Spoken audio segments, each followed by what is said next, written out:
Vermillion School District, and I know he brought at least one principal with him. Where'd Sam go? Right here. Oh, he's hiding back, right? So bring Damon and whoever you want to come with Sam's you. just here to observe today. They're coming back in October again. So. Oh, okay, all right.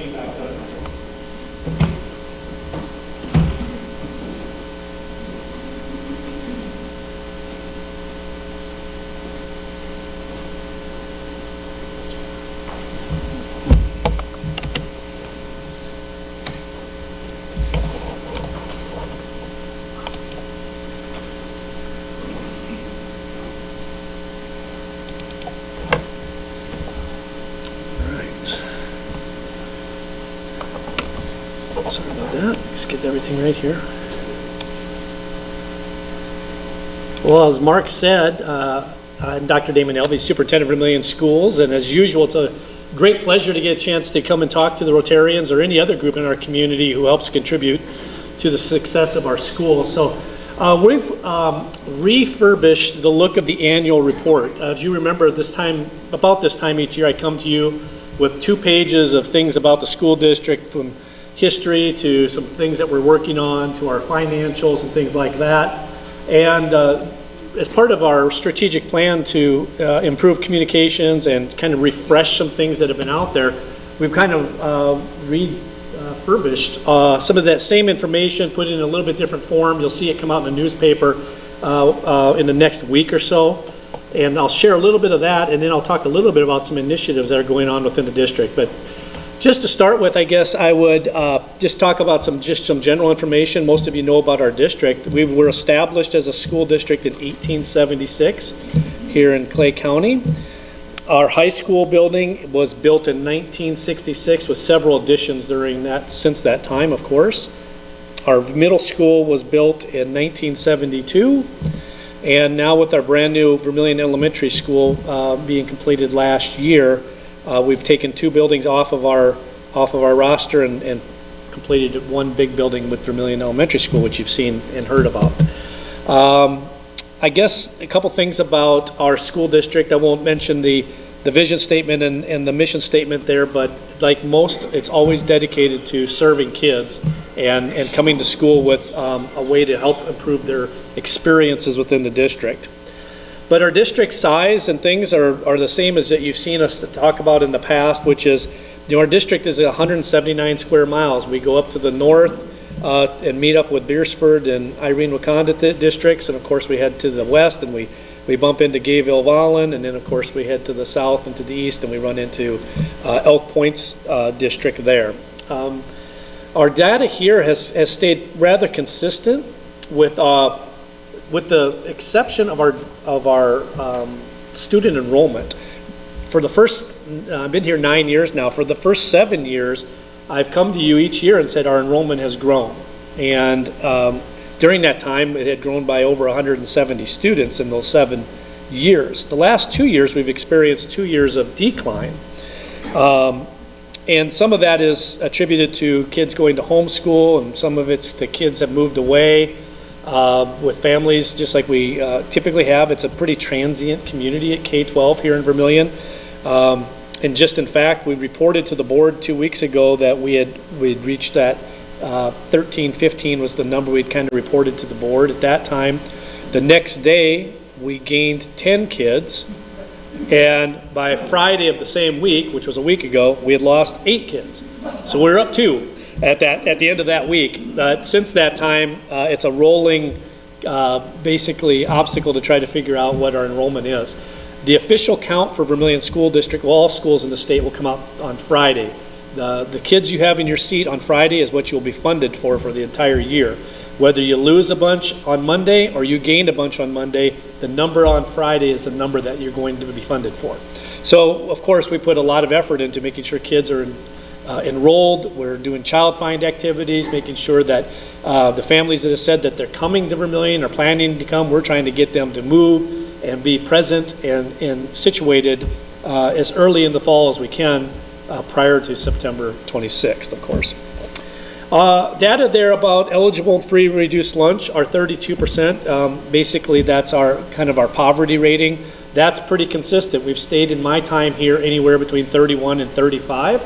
Percent, so as you can do the math, 1 out of every 3 of our students is probably has some insecurities of some kind with food or income-based concerns. Students receiving special education services, 16.3. That's hovered about a little above or a little below that number for our total population. But what we are seeing, which I think is a trend nationally, is the needs of the students is greater. Students that are requiring extra services for the needs that they have to come to public education. So, it might be students that have physical limitations, it might be students that have mental impairments, or other disabilities that they need to come to school for, to receive specialized services. And in return, then we hire staff, whether it's nursing staff or specialists or one-to-one paras, to meet the needs of those students. So where those kids are is where we meet them, and then we as a public school provide all the services necessary for them to get their free and appropriate public education. Student transportation, 350 in the morning and 450 in the afternoon. That number has grown slightly over the last couple of years. The major reason there's a difference of 100 in the afternoon is because we're transporting the Boys and Girls Club kids from the elementary and middle school to Old Austin Elementary to the Boys and Girls Club. So that's an extra 100, maybe 125 kids now per day that we're transporting to the club. As you may be aware of, as one of our great partners, the Boys and Girls Club is providing free services for before and after school care for kids. Grades 3 through 11, tutor club, nutritious snacks, programming, a great place for kids to hang out and be safe and have supervision after school. Our academy site, which is our pre-K through 2 grades, still run on a fee base. But that's a great thing. That's been a partnership that continues to blossom and grow and bring great things for our youth and the community. So it's a good partner for us.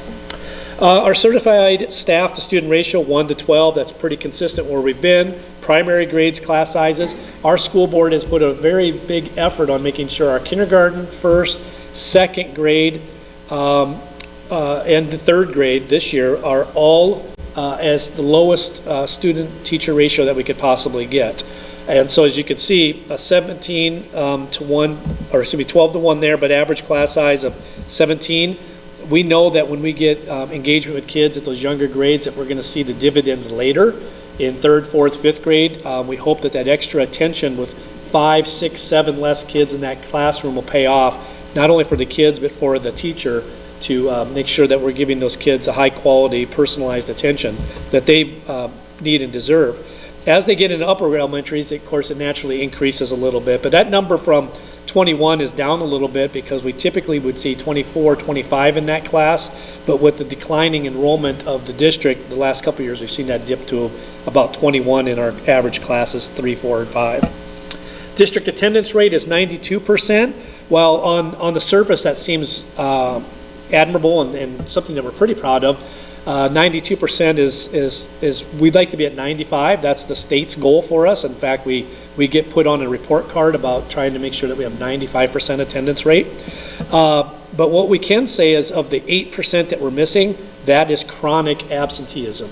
Those are kids that are missing 20, 30, 40 days of school in a year. So they're missing a third of their school year and then expected to master that material and then progress. Or they've missed 50 or 60 first periods of the day at the high school, for example. Whatever they've scheduled at first period, they're clearly not getting there for. And so we've put a big effort with our school board and some of our partners to put attendance as a marker that we really need to pay attention to and push hard on to make sure kids are in school for a variety of reasons, but mostly because if they're not there, we can't get them in front of our great teachers and help them achieve some of their learning goals and objectives, and of course leading to graduation and lifelong income and a good quality of life. District graduation rate is kind of gauged on 2 different things. On-time graduation and completion. The state again holds us accountable on a report card of how many kids graduate. A typical class will graduate now, 85 to 90 kids a grade as a senior. And most of those kids, 91%, graduate on time, meaning they made it in 4 years. The state gauges us on, did you get kids completed in 4 years? Fair or unfair, that's the mark that we have to hit. Not all kids are able or can make that grade in 4 years. It's just not, for a variety of reasons, whether it's because they moved to us and all of a sudden they were credit deficient coming from another community. Perhaps they have some disabilities or something that's kept them from getting the number of credits per year they need, and they needed a 5th year to attain those credits, but they graduated. That's the number you see there at the completion rate of 95. So when we have those kids, we get the vast majority of them out and graduated with a diploma from Vermillion High School. And of course, the rest of that there is just talking about our school districts, one building in each of our campuses. Some of the neat things down here, I won't go quite as long into some of these other details for you, but this Vermillion extracurricular activities section there, you can't see it very well, but it talks about some of the things that are listed that our kids get an opportunity to. We have 18 different things at the elementary level, from robotics clubs to smart programming to extra library to all kinds of things that our kids get the opportunity to participate as an elementary student. Extras, they're not required. These are just things that this district values and wants to give kids a good experience. Middle school, we've got 15 extra things such as science fair, athletics, math counts, student council, things like that. And then at the high school, we have over 30 different things. And of course, sports take up a lot of that. You have your traditional sports like golf or football or things like that. But we also have fine arts with show choir and marching band and debate and all the things that our fine arts kids enjoy there on that spectrum. And then a lot of clubs like GAP, our German Exchange Program Club. We have student council, yearbooks, Students Against Destructive Decisions, National Honor Society. So kids that may not be involved in a particular fine arts or a sports activity at all levels get an opportunity to be a part of a club, like chess club or something like that. Or they get the opportunity to be in fine arts that they really want to do because that's just what's in their nature. And of course, we have all the traditional sports and many more of schools our size, which we're pretty proud of. Kids will get a very good educational background academically here, as well as the opportunity to explore and dabble in a lot of extracurriculars, which we feel really make kids more well-rounded and prepared for life. Our staff information there, you can see that we have 115 certified teachers. Later on, you'll see that we have about 187 or 90 full-time staff within the district. But people are often wondering, with all the effort that the state's put towards funding education, where are we landing now as a state of South Dakota? Our average teacher salary in our district is $56,695. That's up considerably over the last 5 or 6 years from the half-cent sales tax that the state initiated, as well as the things that the legislature has pushed forward, trying to continually move those numbers up. But the starting salary in our school district is $50,000. So if you compared us with neighbors, everybody's hovering right around that. The state minimum, it has to be, I think, $46,000, I think, is the minimum the state has placed on school districts throughout the state. But we're very competitive. We don't lead the charge in the region with the very highest starting salary, but we are competitive and we don't fall in last place as well.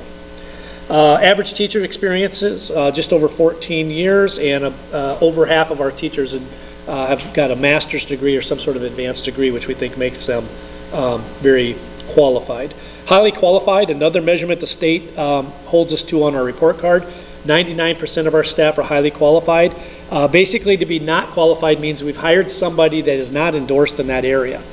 Just as an example, we might have hired a person to cover a CTE class, a career and technical education class, that was not a welding instructor, never went to school to be a teacher, but we hired them from industry, and now they can get a teaching degree while they're teaching. So we have to report them as not being highly qualified while they're working towards their endorsement or their degree.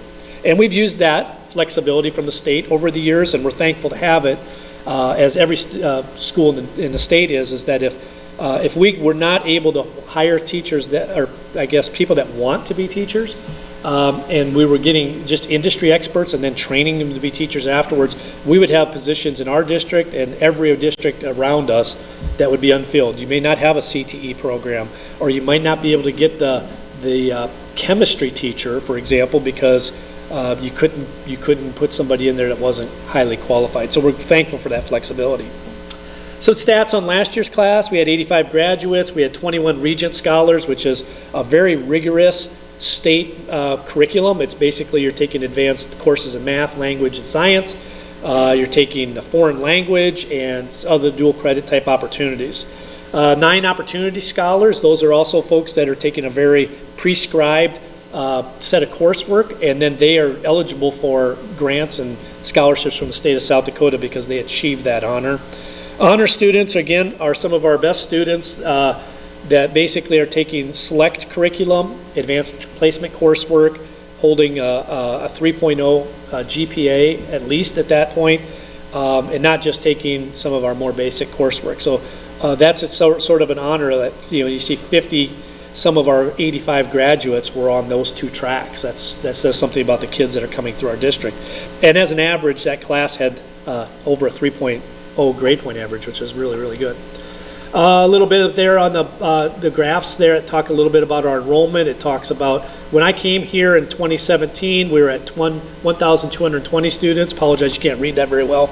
But over to where we're at today, that's 1,350. So we're down about 174 kids. Oh, excuse me, we were up 174 kids during that time, and now we're down about 79 of those kids. And if you just want to do some quick math in your head, each of those students is worth about $7,000 in state aid. Ongoing, about $550,000 is not coming into the district to serve the needs of students this year as compared to past. So enrollment is a very big deal, attendance is a very big deal, and keeping kids engaged in schools and being competitive so they want to attend your school is something that all K-12 public schools are trying to deal with. On the further right here, it talks a little bit about our comparison with the state on our language arts, math, and science scores. One of the things that, we historically have done well in language arts, and this year we saw a little bit of a dip with that. Mathematics has been a nemesis for us in the recent years. And so a couple things that science has been strong and solid for us as well. Our mathematics scores haven't been quite what we wanted, and we've worked with some folks at USD to kind of talk to us a little bit about curriculum. We've changed curriculum during the times of this Smarter Balance assessment that our kids have taken. They take this at grades 3 through 8 and grade 11 every year, and then they're compared. Well, what we're finding is most states, well, as you can see there, when you see that as a state, our district score is 41, but our state scores in math are 44, a study group has been developed to talk about why is the state of South Dakota not performing well in this assessment. So Dan and others that in the math world, you could probably talk to us a little bit about is the assessment aligned with the curriculum? And that's one of the things that we're studying. Is the assessment in the time of the year that we take it, which is in the 3rd quarter of the spring semester. We still have 9 weeks of school left where we haven't completed some of the things that the kids might learn. We've also talked about, again, is our curriculum aligned very well with this assessment. So I'm part of a study group that's digging into those things a little bit. And one of the things that we've learned from our study in talking with the Department of Education is that South Dakota is one of only 13 states that still uses the Smarter Balance assessment. Other states have moved on to different assessments, and they're still taking tests. It's just that they're not comparing them with our data. And what we found out when a national speaker came in and talked to us about these assessments is that of the 13 states that are still taking the Smarter Balance assessment, South Dakota ranks number 1 and number 2 in language, math, and science, which is great news because when we're compared nationally, the data does not impress us, and it gives us a lot of pause about what can we do differently to do some of those things. But when we compare ourselves to the states that are taking the Smarter Balance, then we're much more impressed with our scores. That being said, we are not clearly where we want to be. One of the things that the school board has allowed our high school to do is take our 8th grade math scores, and if I've scored proficient in math, then I'm free to take any coursework that I want to as a freshman, sophomore, junior, senior. If I was not proficient in math as an 8th grader, then I have to take a math as a junior when this next test comes up. Because what we're finding is that some of our kiddos, as 8th graders, are taking algebra, and then they'll go into freshman and sophomore and take their math courses for high school. They don't touch a math book again in their junior or senior year, which isn't really great for preparation for college, really not great for smarter balance assessment my junior year when I'm asked to perform, and it's been a year since I've looked at a math book. So we are looking at those things as well as other ways to incentivize kids to do better on some of those assessments. And the last couple things I'll show you on here, basically it talks a little bit about our finances and our budget. You know, we have about a $20 million budget this year at the school district, and as usual, most of that comes at the hands of you in the audience as taxpayers in the Vermillion School District. 53% of our revenue comes from the taxes that you pay, and then we get a sliver from the state at 38%, some federal, some local, and some county. But of our $20 million, local taxpayers are paying the brunt of that through the taxes you pay at your property level.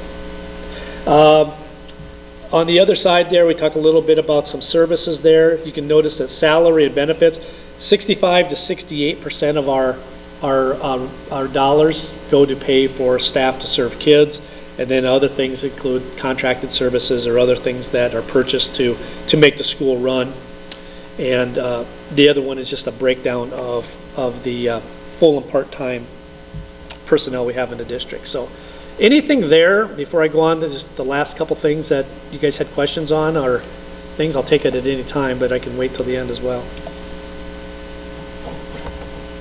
Okay, if not, I'm going to got one more slide here I want to show you guys.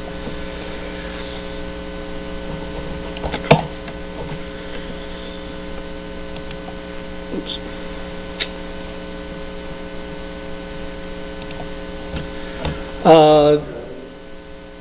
Yes.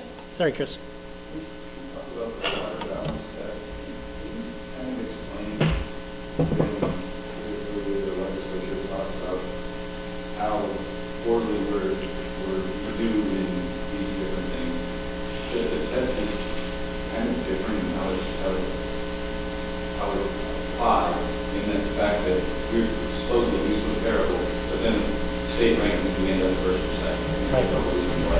Yeah, well, some of the reasons, well, the other thing is if you take our state ACT score average from kids in South Dakota, their average ACT score far exceeds a lot of places in the country. You know, our kids do very well on tests that mean something to them. I'll be quite honest that the Smarter Balance does nothing for the individual student other than gauge where they're at. And so sometimes, I'll be honest, the buy-in isn't very good. We've compared data of kids of ours that have gotten 27s, 28s on their ACT, and they weren't proficient on the Smarter Balance test their junior year, which clearly tells you there was just, there was no effort put in, there was no meaning behind the assessment. And then it goes back to, as well as the timing and the use of that. Any data that you get sometimes can be twisted to make a story. And right now, we have several legislators that are using our data to show, hey, this data is not as bad as it seems, but if we can do X, Y, and Z and increase funding, put some pressure on the school districts to perform and show outcomes, we're going to be in the right place. And then we've got other legislators that say, we're failing kids. These numbers are failing, and regardless of what the reasons are, the numbers speak for themselves, and therefore we need to cut the bureaucracy, we need to reduce funding, or we've got to do things like that. So just depending on who you're talking to, that's sort of the answer around assessments. But Rich? Earlier you said that you increase in special needs students. Do you think that's because you identify more students with special needs more than this students? Yeah, great question. Well, it is more students for sure. We've grown by over 100 kids in that same time period Of that 179 kids that I said we had grown, about 100 of them come with an IEP or get on an IEP, an individualized education plan, once they're with us. So we do a really good job of identifying kids. Our staff in the classrooms have specific protocols that if a student's struggling, they have a response to intervention. These are the things that you need to do in a certain time frame to prove that the kid is having some struggles, or it will verify that they just need some more help. And then if we are still concerned after all those interventions have been tried by the teacher or the Title I staff or things like that, then we go into special services and ask for an evaluation, and then those tests will identify if there's a gap in my education or some sort of delay that I need to help address. But it's a little bit of both. Much better job. As a country, we're just doing a better job of identifying things. But secondly, there's just kids that I think the word has gotten out that Vermillion's got a really good special services program. And if I've got a cousin that's living nearby, hey, why don't you come to Vermillion, because they will get the job done for your kids, and they care about kids. And so I think that some of our families hear about that and they travel to be with their cousins or their brothers and sisters or whatever else. But, okay. So just a couple of initiatives. You've heard me talk about this before, but I think it takes some time to review this. Some of the things that our school board has asked us to do is, besides improve some of our communications and with our strategic planning, rebrand your Facebook page, update your website. Let's talk about what we can do in Vermillion that's different than they might get in Gayville, Yankton, Canton, wherever. And something that we started and continue to be the only school in the state that does is talking about our Transform Ed project, our Finland project. You've heard me talk about this. For 4 years now, this has started off as studying another country. Finland has got great test scores. They do a lot of amazing things to get kids ready for life. And it all starts with collaboration within the building and within their community, strong community connections. They work on skills that kids need for their life, which is communicating, experiencing a little adversity, resilience. They put them in situations and real life experiences at a young age that allow them to flourish, and it's okay to fail. In America, often we think failure is a bad thing and that, we got to just grind it out and do it again. Well, sometimes there's things to be learned from failure, and regrouping and getting it communicated and worked on, and making sure that you change your position on something, and next thing you do, it turns out it's successful. That's learning. That's an opportunity for kids.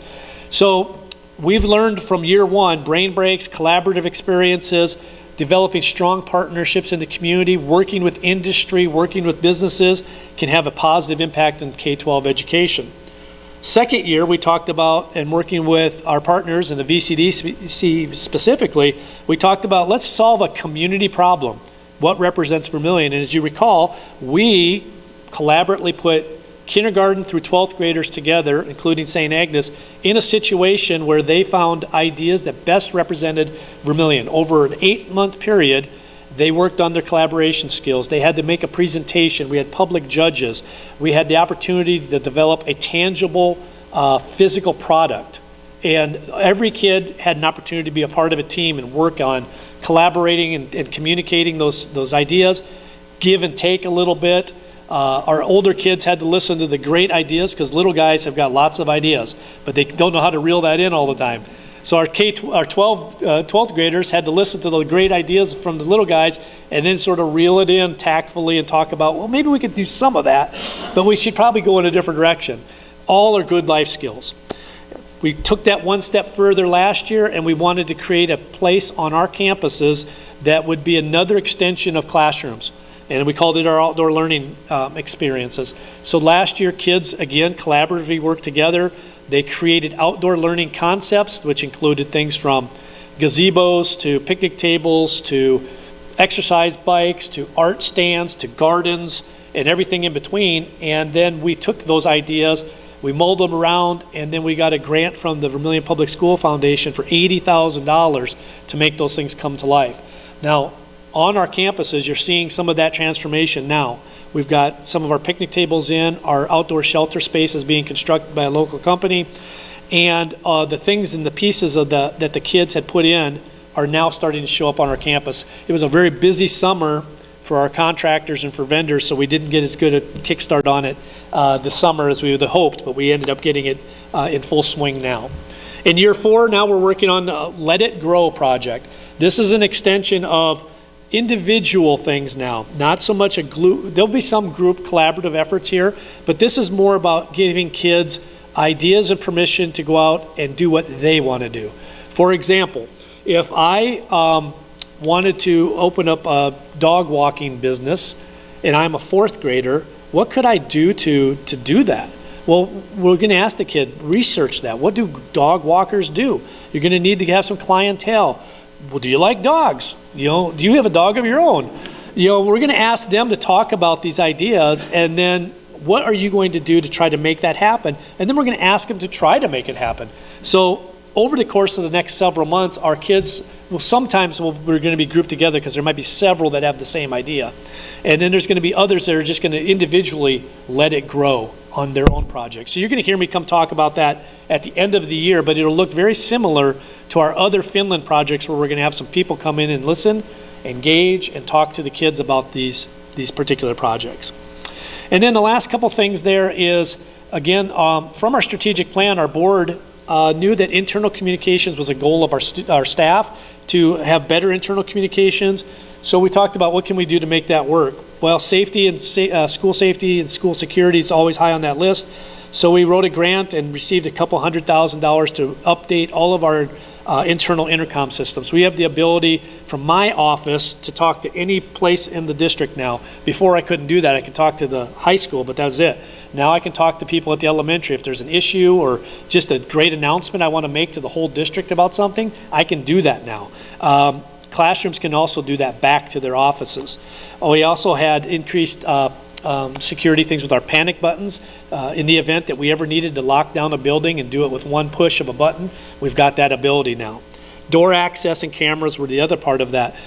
There's not a place in our district that you walk now that you're not on camera, which is good. It's a good tool, it's a safety feature, but it's also good for recording events that happened. Somebody says, I've been getting bullied in this hallway every day for the last week, and nobody's doing anything about it. We can go back and we can identify kids on security film very clearly on who and what we're looking for, and AI will find it for us, and we'll be able to find out if that event happened or not. So that was a goal of our school board to get that improved, and we've made really good steps towards that. And then our external communications to our patrons. We invested in a new program called Parent Square this year, which is a platform that allows us to send out school messages from our phones or on the run if we need to be. If I wanted to put out a Twitter message, it could be put out there, and it would go to all of our platforms. It would go to the texts of the parents, the phones of the parents, the emails of the parents, and if they have a Twitter account. It could go to all of them with a push of a button. Before, I had to go to every separate place on those websites or on those platforms to make that happen. And then, of course, any of you that might follow us on Facebook have probably seen a noticeable improvement on our communication with Facebook and our effort to show the good things that are happening in school. This is just a quick picture of that. It shows us that we have 1,352 followers at this current time, but the impressive data is that our views of our Facebook messages the last 90 days have had over 335,000 views, which is a great thing. That when we want to talk about public education and the great things we're doing, we need to toot our horn. Well, the last 90 days we had 335,000 looks at our Facebook account. This is some examples of some of our highest ones. You can't see them very well, but our biggest one so far had over 16,000 views, and that was homecoming week last week. That was some of the data that our people put out about all the things happening that week. We also had some things there with staff fun days with 10,000, tanager volunteer day. A lot of these things related around homecoming. The extension of our new appointed board member, Ryan Johnson, he received 5,000 views when he was appointed to the school board a few weeks back. Mr. Jacobs was dressed up last week with the teachers in our school district, and his particular picture had over 5,000 views on Facebook. So it just is, again, an example of the things that we're trying to do to promote the district, share what's going on, and and make sure that we're getting our message out there. And if we kind of wonder who's all watching us a little bit. Typically, it's that 35 to 44 age group with about 30% of our people, mostly around Vermillion, as you can see in the center there, but some Sioux Falls, some Yankton, and largely in the United States, but apparently we have some followers in Indonesia, El Salvador, Germany, Japan, and some other countries, and so which is great. That means people have got relatives here and they're keeping an eye on them of what's happening in their school district, which we appreciate. And so I guess to conclude, this is kind of some pictures from our staff at the beginning of the year. This is the opportunity to, again, thank you for supporting our district. Many of the partners that make the things happen that I talked about on our presentation today happen because of you as taxpayers or you as an entity, Rotary in particular, that help make the things happen. We go out in this community and ask for something to help improve kids' experiences in our district, and people are lined up to help us out. Whether it's lunch money for kids in need, we want some money for a field trip for a special experience, we need judges for Finland experiments, we need somebody to help come and monitor kids at recess or lunch because we had something going on with teachers. We've got everything that we want in this community, so a big thank you for that. Any questions as I wrap up here? As you know, I can talk about our school all day long. I appreciate your patience on that. Yeah. You were talking about attendance earlier, the number of people in this first hour. Yeah. It reminded me, I read a news story a week or two ago about a European country that changed their schedule so they didn't start until 9:30 or 10 o'clock, and their attendance rates skyrocketed when they did that. You'll be honest, I had a senior last year approach me about changing the time of school day for high school kids, and she did a great job of showing data, explaining what 15 and 16, 17-year-old brains are like compared to, 7-year-olds and 10-year-olds. And so I appreciated it, and it was good conversation back and forth. The one obstacle that we would have to overcome to make something like that happen would be busing, as you can imagine, because not all of our high school kids can get to school on their own, and so we couldn't change the busing requirements in the morning for elementary and middle school. And then what would we do with the high schoolers for, some of those? Not to say it's insurmountable, but it is a challenge that what would we do with kids that suddenly got dropped off at school, at the high school, for example. But yeah, it's very interesting data, and I think our high schoolers would support it 100% if we'd start them an hour later. So, all right, anything else? All right, thank you.